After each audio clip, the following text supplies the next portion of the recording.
बच्चों को बुला कर लेके आता है। वो सबसे आगे था, दौड़ते हुए आ रहा था। बाकी जितने सदस्य थे तो वो सब पीछे चल कर आ रहे थे, तो वो सीधे दौड़ते इसी स्थान से आ रहा था। अच्छा, इसको क्रॉस किया। हाँ, तो मैं थोड़ा सा आगे बढ़ गया कि जाने तो यहाँ से हट जाएंगे ना तो ठीक रहेगा, नहीं फिर विवाद हो जाएगा। मैं वहाँ चला गया और भाई यहीं पर रुका हुआ। अब मैं वहाँ से उसको देख रहा हूँ, ये यहाँ से जब वो बेहद करीब आ गया कि अब बाउंड्री क्रॉस कर लेगा, तब हमने कहा कि भैया भाग जाओ, घर नहीं मार देगा। और उतने में ये रिटर्न घर भाग जाता। अच्छा, फिर उसके बाद वो करता क्या है, यहाँ से क्रॉस करता है बाउंड्री, उसके बाद सीधा हमको दौड़ा लेता है। अच्छा, हमको दौड़ा कर ले जाता है जो वो ईंट है, ईंट तक, और मैं जहाँ गाड़ी खड़ी है वहाँ तक भाग जाता है। उसके बाद वो हमें वहाँ नहीं पाता, फिर वहीं से वो रिटर्न हो जाता है। इसी बीच ये चचेरा भाई हमारा वहाँ से रिटर्न हमको देखने के लिए वापस यहाँ आ जाता है। मतलब यह देखने के लिए कि मार न हाँ, रहे कहीं मार न दिया हो। और इतने में जैसे वो यहाँ आता है तब तक बाकी अभियुक्त के जो और परिवार के सदस्य सब लोग उसको यहीं घेर लेते हैं। यही स्थान है। हाँ, ये स्थान है।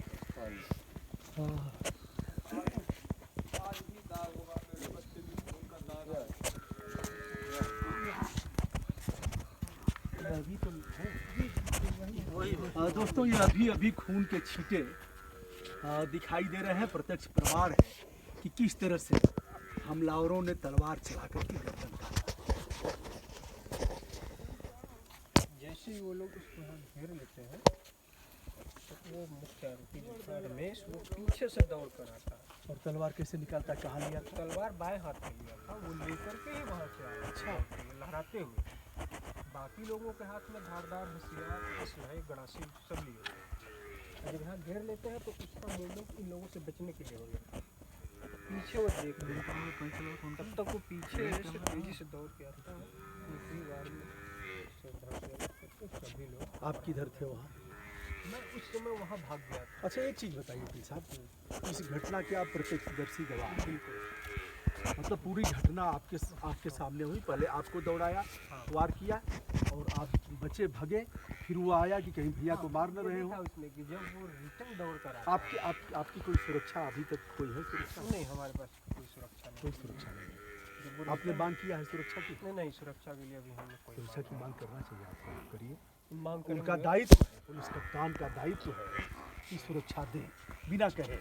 हमारे घर तो ऐसे ही भेज दिया, पता नहीं किसने उस पर कमेंट में कर दिया था, और हम नहीं थे। हमारे घर दो सिपाही पहुंच गए और हमारे साथ चल रहे हैं। हमने कहा भैया ये कप्तान साहब क्या कर रहे हैं? करे लिए रहिए। इतनी बड़ी घटना, लोमहर्षक घटना, जो इस तरह से हत्या की पराकाष्ठा है, कोई सुरक्षा, कुछ बात भी नहीं की लोग।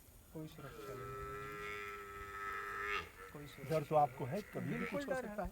अभी मैं मुकदमावादी हूँ, चश्मदीद गवाह हूँ। पुलिस कप्तान साहब, हमारी बात अगर आप तक जा रही है, और पुलिस महानिदेशक डीजीपी साहब प्रशांत कुमार जी, कल ऐसा न हो कि कोई घटना हो।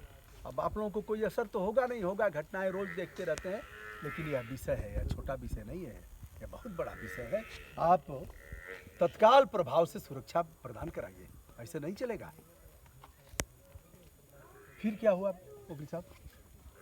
एक चीज़ और, जब वो रिटर्न भाग कर आता है हमको देखने के लिए, तो उसके पीछे उसकी माँ दौड़ कर आती है और एक बहन भी। अच्छा, लेकिन वो लोग वहीं तक पहुंच पाती हैं, तभी तक ये यहाँ गला फाड़ के फरार हो जाता है। मैं वहाँ था सामने। फिर माँ और बहन की जो हालत हुई होगी, और आपकी तो माँ तो यहाँ लेकर बच्चे का सिर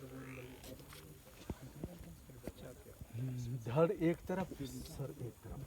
अच्छा, जैसे जब चलाया अलग हो गया, ये कई बार में। इसका मतलब यह पूर्व नियोजित प्लान रगड़ करके उसको धार पकड़ाया जाए कि प्लान पहले से थी ना। ऐसा था उसमें कि एक हफ्ता पहले जो गैया थी, भैंसे थी, वो बेच दिया था। और जहाँ तक बात आप कह रहे हैं कि सुरक्षा के लिए हम प्रार्थना पत्र दिए थे, हमारी भी रैंकिंग हुई थी, हम दिए थे कप्तान साहब को, डीएम साहब को, लेकिन उसमें कोई सुनवाई नहीं हुई। आप एक बार लिख के दीजिए, तत्काल दीजिए, मेल करिए, पंजीकृत डाक से भेजिए। और फिर उसकी एक कॉपी भेजिए। ऐसे नहीं चलेगा। वकील साहब, आप तो अधिवक्ता हैं। भारत के संविधान का आर्टिकल 21 अगर देख लिया जाए, 21 देख लिया जाए, तो आप सहित देश के हर व्यक्ति को, नागरिक नहीं, हर व्यक्ति को सम्मानजनक जीने का अधिकार है, जीवन जीने का अधिकार है और जान माल की सुरक्षा का अधिकार है। ऐसे नहीं हो सकते। इतनी बड़ी घटना जहाँ हुई हो, वहाँ जो चक्षुदर्शी हो उनकी कोई सुरक्षा ना हो। ये सब क्या हो रहा है? ऐसे चलेगा देश और प्रदेश? मैं इस मामले पर लिखूंगा भी और इस मामले पर मैं तबीयत से जैसे भी कलम चलाऊंगा और इस मामले को ले जाऊंगा निश्चित मुकाम तक। तो उसके बाद माँ सर लेती हैं और फिर उसके बाद क्या हालत हुआ होगा पूछने की जरूरत नहीं है। फिर तो उनके समझ में कुछ नहीं आया होगा, बेहोशी की हालत, और किसी को कुछ नहीं चिल्लाना, फिर समझ में आया, किसी को हम लोग कुछ। को भी कुछ नहीं समझ में आ रहा तो क्या करें। और गला कटने के बाद भैया उसके दोस्त लोग बोले थे क्या कि उसका बपवा बहुत हरामी है, आएगा तो यहाँ हंगामा करेगा। फोर्स लगी हुई थी, क्या हंगामा करता। मैं गरीब, मैं हरामी होता तो मेरा बच्चा काटा जाता, लेकिन मैं चुपचाप गया। बाप बाहर था और सोचा कि जब हो गया है तो चलूंगा, अब बचा ही क्या है। और उसकी चिता एक सजेगी और एक हमारी चिता सजेगी, हम भी अपनी जीवन लीला समाप्त हम कर वही समझ के आए थे। हमने कहा कि बच्चे को आग दूंगा, उसके बाद मैं भी खुद को आग लगा लूंगा। मैं पेट्रोल की व्यवस्था लेके आया था, लेकिन आप सब लोगों ने सहयोग किया। देखिए, बहुत आभारी हूँ। अब देखिए, अभी यह काम नहीं करना है, जो हुआ सो हुआ। अभी 2 बेटियां आपकी शादी करने के लिए हैं, उनकी शादी करना है, अच्छा घर बर देखना है और अभी पढ़ाना है, उनको मुकाम तक पहुंचाना है वकील साहब। और असली काम है कि हम सभी को मिल करके, जो भी जिंदा कौमें हैं, जिनके पास अभी कुछ बची हुई है, ज़मीन बची हुई है, उनका सबका काम है कि उनको फांसी के फंदे पर ले जाएं। जी भैया, निवेदन यही तो है। आपसे एक अनुरोध कि आप कोई गलत काम नहीं उठाएंगे, करेंगे नहीं भैया, कोई हमने ऐसा नहीं कुछ किया। नहीं करेंगे। हमने नहीं किया, कुछ और नहीं बच्चों के लिए जीना है, परिवार के लिए जीना है, पत्नी के लिए जीना है। परिवार के लिए तो जीते थे, खेत बेच देते थे, कहते थे टेंशन मत लो, मैं जिंदा हूँ, जो है क्या करूँगा सब तुम लोगों का है, तुम लोगों के लिए खर्च कर दूंगा। मैं बेच देता था, 2-4 लाख 6 लाख मिलता था, मैं बच्चों के ऊपर खर्च कर देता था। मैं बोलता था कि मैं कमा नहीं पा रहा हूँ, तुम लोगों को छोड़ के जाना नहीं चाहता, और छोड़ के गया, मेरा मुझे छोड़ दिया। हो गया।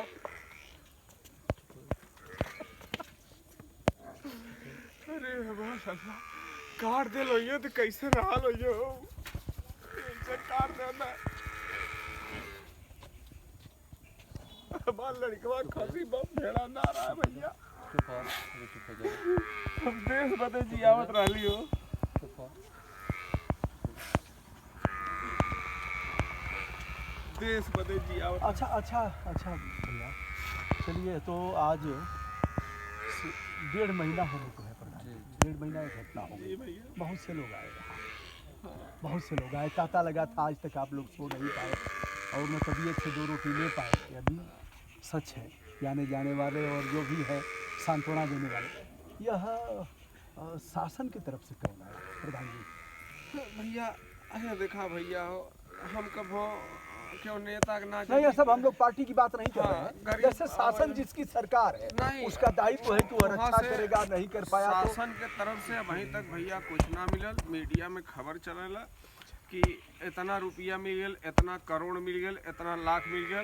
आवे आप लोग पासबुक दिखा देते ही, हम यही से खिसिया के ताज़ा अपडेट नहीं करवा, कहली जा पासबुक प्रिंट करवा ले जा, लड़किन के भेज के कहली आवा देख ले जा। काल मीडिया कर्मी आल है ना, हम उनके सामने उठा के रख दिली कि कितना हो, आप लोगन देख ले। मतलब कुल मिला के शासन से एक रुपया एक ना सिक्का मिला, नहीं मिला। एक सिक्का ना मिला। माननीय मुख्यमंत्री जी, देखने वाले भी कहें कि हम किसी पूर्वाग्रह से ग्रसित हैं। बहराइच में 10 लाख दिया, लखनऊ में पुलिस अभिरक्षा में एक युवा मरा, उसके यहाँ भी 10 लाख दिया। अन्य स्थानों पर भी आप जाने दीजिए उनको, आगे आप दे रहे हैं। क्या इसलिए कि यह आपके मतदाता नहीं हो सकते हैं, आपकी पार्टी को हो सकता है वोट न दे, और जिसने दिया वह भी आपका है, जिसने नहीं दिया वह भी आपका है। नहीं दिया तो कल देगा, तो ऐसे में कैसे चलेगा? माननीय मुख्यमंत्री जी क्या नियम बनाया है कि कैसे मामलों में आप देंगे? एक तो छत पर चढ़ गया था, झंडा फहराया और वहाँ मारा गया, क्या हुआ? एक तरह से कानून हाथ में लिया हुआ, नहीं चढ़ना चाहिए किसी के घर में, और किसी के घर में पहुँच करके और किशोर की गर्दन काट करके अलग कर दिया जाए। वहाँ आपका न कोई प्रतिनिधि पहुँचता है, न आपका कोई पत्र पहुँचता है, न आप खेद व्यक्त करते हैं, न ढेला पैसा देते हैं। ये कैसा कलेजा आपका है? ये निर्दयी कलेजा है। यह जिस तरह से शासन के मुखिया की का होना चाहिए मनसा, वह कैसी मनसा बता रही है? क्या हो रहा है? एक कहावत है, अनहरा बाटे रेवड़ी चीन चीन के दे। हम तो आपको अंधा नहीं कहेंगे, अब आप स्वयं विचार करिए, और जो वस्त्र पहने हैं महाराज जी आप, उसका भी ध्यान रखिए कि वह एक तो उसकी संहिता है जिस वस्त्र को आपने धारण किया है, और दूसरे आप जैसे राजनेता भी हैं और धर्म नेता भी हैं, दोनों का पताका लेकर के आप एक साथ चल रहे हैं।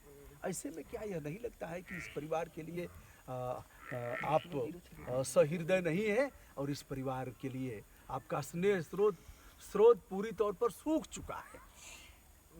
चलिए अब हम बात करते हैं नेता प्रतिपक्ष की। प्रधान जी, निष्पक्ष रूप से किसी की कोई बात नहीं, कोई यहाँ एकदम उसको भूल जाना है कि हम लोग कहीं के हैं, और वोट पर सबको वोट का अधिकार है, सब लोग जहाँ देना होगा देंगे। इन लोगों ने क्या किया? नेता लोग ने नहीं, यह जैसे नेता प्रतिपक्ष विपक्ष, हमारे जैसे माना जाता है ना कि यह यादव हैं तो समाजवादी पार्टी के। हम कई जगह इंटरव्यू भी ले रहे थे तो पूछे भैया क्या नाम है, तो महेंद्र यादव। क्या नाम है? फला। कहा किस पार्टी को? कहा भैया अभी हम यादव बता दिया, तो उसके बाद कुछ कहना बाकी है क्या? भैया एक मिनट, अब ऑफ कैमरा हम आपके दिखाई कि हम कौन पार्टी से, ऑफ कैमरा बताइए, ऑन कैमरा। देखिए पार्टी वाली बात तो नहीं गरीब है, आदमी कौन- आइए दिखाइएगा बाद में आइए। लेकिन देखिए जिले में मंत्री विधायक बहुत से सारे लोग हैं, सिर्फ वही पूर्व सांसद क्या उनको बोलते हैं, धनंजय सिंह, वही मदद किए हैं। 1 लाख बच्चे की आर्थिक मदद भी किए हैं। बच्चियों को भी कहें कि कोचिंग करिए, और जो भी खर्च आएगा वाहन हम करेंगे। और जो ऐसे कहा जाता है कि नहीं गरीबों के मसीहा हैं, तो मतलब एकमात्र व्यक्ति धनंजय सिंह ऐसे आए जिन्होंने दिल खोल करके किया भी, और यह कहा कि हम आगे भी इस परिवार के साथ हम इसके पीछे खड़े हैं। और उन्होंने इस तरह से कहा कि मुझे भरोसा हुआ कि नहीं कोई है। मैंने उनको भैया कहा, मैं भी अकेला हूँ। हमने कहा भैया आप जिस तरह से बात किए किसी ने नहीं कहा। मैंने उनको भैया कहा। अच्छा, यहाँ 2 सांसद हैं जौनपुर में, मतलब है ना, जैसे 2 सांसद अगर देखा जाए तो मछली शहर और जौनपुर। इन लोगों का क्या रहा है? किस पार्टी के लोग हैं? प्रिया सरोज समाजवादी पार्टी से हैं, जो कि 6-7 रोज बाद आए और बाबू सिंह कुशवाहा, दो लोग हैं। दोनों मतलब इस जिले को अगर देखा जाए तो यहाँ की सांसद तो प्रिया सरोज हैं। मछली शहर लोकसभा मछली के शहर सांसद में प्रिया सरोज हैं, लेकिन 6-7 दिन बाद वो आई थी। बस यही भाषण में दी कि हमारे संविधान में घर गिनना नहीं है, इनकाउंटर नहीं है, तमाम बात उखाड़ पुखाड़ की बात बोली। और ये नहीं कहीं कि नहीं जो हत्यारा है उसको कड़ी कड़ी सजा दिया जाए। ये कहने में उन्हें पता नहीं क्या शर्म आ रही थी। चलिए, उनके तरफ से कुछ नहीं हुआ। और दूसरे सांसद बाबू सिंह कभी आए थे? नहीं, बाबू सिंह वो भी नहीं आए थे। सदर के जो सांसद हैं यहाँ इसी गांव के विधायक हैं जगदीश नारायण राय, उनसे हमारी बात भी हुई। हमने कहा राय साहब आप जानते हैं इस मामले को? उन्होंने कहा हमें तो नहीं पता था, और हम उसी गांव के, वही बताए, हम नहीं जानते थे। टेलीफोनिक वार्ता में उन्होंने बताया कि हम इसी गांव के हैं, और हमको पता नहीं था कि इतने दिन से ये सब मुकदमे चल रहे हैं। उनकी क्या भूमिका रही? उन्होंने कहा कि हम लिखे हैं मुख्यमंत्री को। नहीं, हम उनको चाचा जी बोलते थे, और हमारे पिताजी सब लोग उनके यहाँ जाते थे। मैं नहीं जा पाता था क्योंकि मजदूरी मेहनत करने में टाइम लगता था। हम अपना परिवार जिला, लेकिन मेरा बच्चा जब भी मेडल लेके आता था तो उनके पास ही पहले जाता था, और उसका फोटो मैं अच्छा, अभी तक मुख्यमंत्री जी से मिलने का कोई क्रम कुछ नहीं हुआ? ऐसा कुछ नहीं हुआ। नहीं। चाहते हैं आप मिलना तो अपना दुख दर्द कहना। बिल्कुल मिलना। मुख्यमंत्री जी, यह अभागा बाप 5 बेटियों के बाद जो एक बेटा पैदा हुआ जिसकी गर्दन धड़ से अलग कर दी गई, आपसे मिलना चाहता है। विधायक नहीं मिलवा रहे हैं, सांसद लोग पत्र नहीं लिखेंगे। कितने विधायक हैं यहाँ? 9। 9। और सभी को क्या कहा जाए, हम कहने में किसी की निंदा नहीं करना है, लेकिन यह स्थिति है। मिलना चाहते हैं कि बाबा जी क्या आपके राज में मैं भी मर जाऊं? मेरा बच्चा तो चला गया, क्या मैं भी मर जाऊं? मेरी बच्चियां अनाथ हो जाएगी साहब। मुख्यमंत्री जी बुलवाइए इस अभागे, सरकारी मैसेंजर भेज करके, और इन्हें, इनकी बेटियों को और इनकी पत्नी को बुलवाइए। इससे आपका यश गान और बढ़ेगा महाराज। आपका कद छोटा नहीं होगा। जो आप कर रहे हैं करिए, लेकिन यह आपका दायित्व है, यह आपका धर्म है। जो वस्त्र पहने हैं उसका भी धर्म है, राज धर्म भी है, और जो धर्म के आप धर्म गुरु हैं उसका भी धर्म है। मैं इतना शास्त्र पढ़ा के मर गया साहब। मैं भी शस्त्र पढ़ाया होता तो मेरे घर में भी पिस्टल निकलती, उनके घर में दोनों 10 तलवारें, गणासी, पिस्टल निकल रही है, और मेरे घर में शास्त्र निकल रहा है। तो क्या गुनाह है? मैं गुनहगार हूँ? क्या कर रहे हो आप लोग? मत करो साहब। चलिए धैर्य धरिए, सभी लोग आपके साथ हैं। और आइए, हार्ट की बीमारी, शुगर की बीमारी, अनिद्रा, भोजन कुछ मिल गया तो ठीक है, नहीं तो दिन भर ऐसे ही रोते गाते पत्नी के साथ घर में जाएंगे तो पत्नी रो रही है, पत्नी बाहर आ रहे हैं तो दोनों मिल कर रो रहे हैं। दोनों को रोते हुए देखते हुए मैं बेटिया, उसको डांटता था कि इतना बड़ा हो गया है, वो अपने हाथ से नहीं खाएगा, तो वो खिलाती थी अभी तक अपने हाथ से, बेहोश पड़ी रहती है। मैं उसको कैसे समझाऊं? मुझ में हिम्मत नहीं है, अभी तक मैं उससे बोला नहीं हूँ कि तुम रोना मत। मुझ में हिम्मत नहीं है कि मैं उसको मना कर दूं तुम रोना मत। कैसे जाऊं उसको कहने? मैंने बात नहीं किया अभी तक उससे कि रोना मत। तुम क्या करूं साहब, क्या करूं? क्या गरीब होना गुनाह है या शरीफ होना गुनाह है? मेरी समझ में नहीं आता,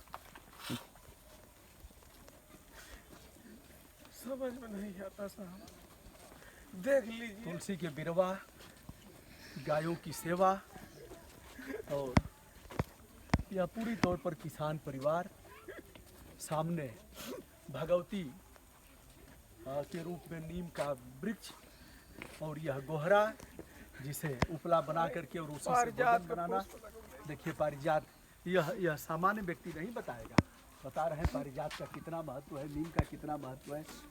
मेहंदी, तुलसी, ऐसा धार्मिक व्यवस्था करके रखा था, लेकिन हमारा बच्चा को कतो खड़ा हुई है, तो क्यों न कहे कि मूर्ख। आर्थिक अभाव ने बच्चियों को सिलाई सिखा दिया, सिलाई करके और अपना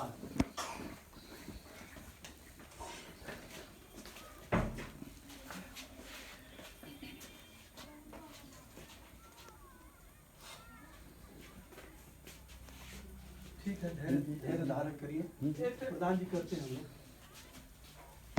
गुरुजी स्वाति से कर लेते हैं। भैया बंद करो। एक कुटिया भी अब लगाई, वही साथ में श्राम देना हो। बंद कर दी? हाँ बंद कर। जौनी दिन ओकर पिंडा पर अवली इतरामिक दिन ना, ओकर बाद से खाना पानी छोड़ के मर गई। मैं एक बच्चा भी खाली रह गेलो, उन दिन और खाना पानी छोड़ के मर गई।